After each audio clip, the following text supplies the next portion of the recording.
I'm sorry, but Sivir with TP alongside Yumi is not something that is fresh.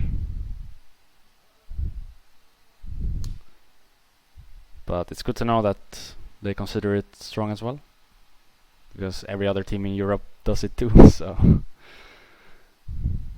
it's not news, but thanks anyways. No, I'm not making it out to seem like I'm pissed off or anything. It's just weird if Perkz takes credit for coming up with Sivir-Yummi when legit everyone's playing it before they even came back from MSI. So, I mean, Yumi didn't really come out until after MSI, right?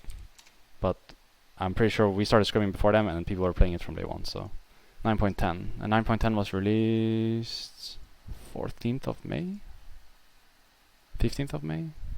Yeah, I'm pretty sure they were still playing MSI at this point. Well, it doesn't really matter. It's not like I'm trying to prove a point or anything. It's just yeah. Let's leave it. Let's leave it behind. I think Yumi is really broken and Pyke is really broken, so they become really broken together. It's hard to really like play well against it, but I wouldn't be too scared of Crown Shot playing either of them. So I don't feel like he is that kind of guy. Seems more like a strat someone else would pull out, not SK Gaming nor Misfits. I don't think either of the teams that we're playing this week have an interest in playing those kind of strategies. Same goes for Schalke, which I think we're playing next week. I think our fourth game is G2, which would be like the first game where we would have to care. Wait, no, I'm wrong. Okay, so play SK, Misfits, OG, Schalke, then G2. Maybe OG. OG is kind of experimentative, I would say, as a team. They're pretty good at like adapting fast to everything, which you could clearly see at like our semifinals as well against them. Zona Tarek was a completely new thing going into that series, and they were like already really good at playing with it, and they were already really good at knowing what to play against it. We were just, out on deep water trying to figure out what we can play against it, and we came up with Twitch Annie because we felt like Zona Tarek had really good scaling, so we needed some sort of like kill pressure. But at the same time, if things would go south, we needed some sort of like late game insurance, so we thought Twitch Annie was like a really good lane for that. But then they kind of took it to the next level with Blitzcrank bars. It's been permanent banned so far in LCK, so I don't think it will be left open tonight either. I would be surprised at least. I wonder how many points I have on Pyke now. I have a Smurf where I'm playing a lot of Pyke, but I don't feel like I've played it that much on my main. 7.6. Yeah, not that much. Not that much. Climbing though. I really want to get like front page at least. It's crazy how like 1.150 is not enough for front page anymore. Previously 1.150 was rank 1. And now I'm not even top 20. Like, it's crazy how different this season has made the elo system.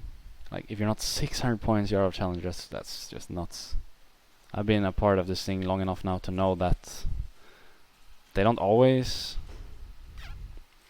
do the right thing when it comes to those sort of things. So since you're asking about it, I'm sure it's pretty controversial, and I'm sure they intend to make it controversial so that people wanna engage into everything more. Because if they didn't make it controversial, then everyone would just be like, yeah, I agree, and then fuck off, But if they make it controversial, then everyone wanna argue for their cause, and it becomes almost like a thing.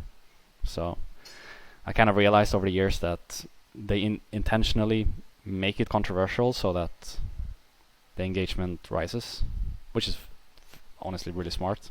That's how you probably should do it. But in the beginning, it was hard as a pro player to see like you working your ass off and accomplishing so many things, and then not getting like recognized for it, and then having like another year where you're fucking running it down, and then all of a sudden people think you're a good player. It's just like it goes up and down, right? Because it just depends on what kind of storyline they want to push.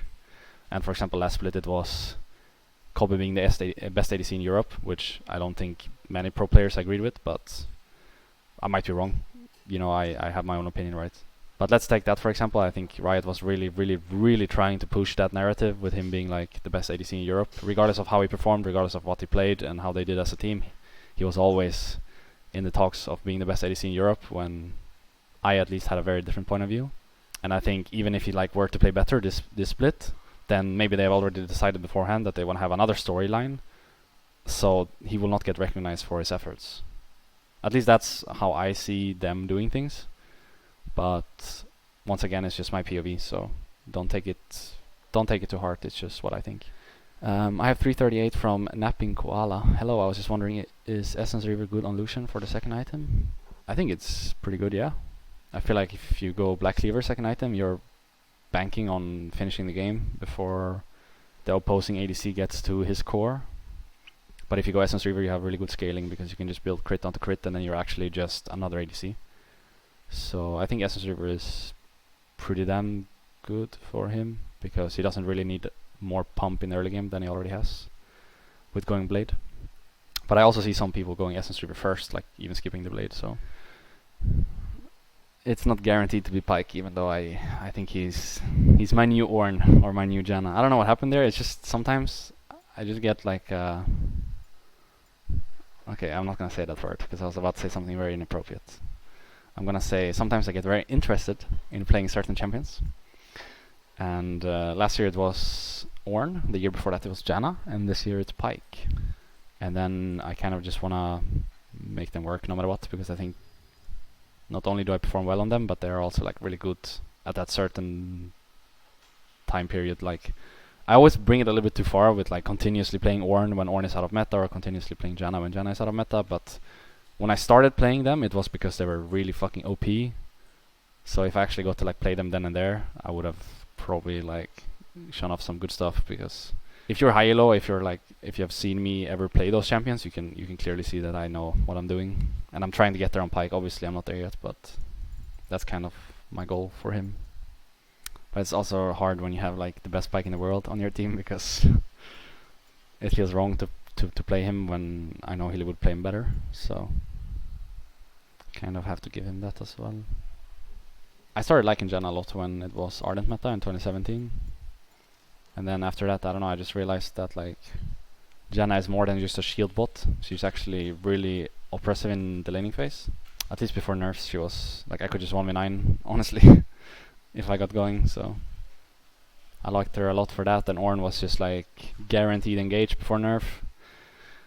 It was just no way around his Ornn horn. So I felt like even if the game was lost, you could just make a sick ult and come back from that. And I think Pyke's ult, actually just Pyke's kit in general is just way too broken. So if anything, I'm probably just an abuser, because I started playing Janna because she was OP, I started playing Ornn because she was OP, and now I started playing Pyke because he is OP. So if anything, I'm just an abuser, an elo abuser.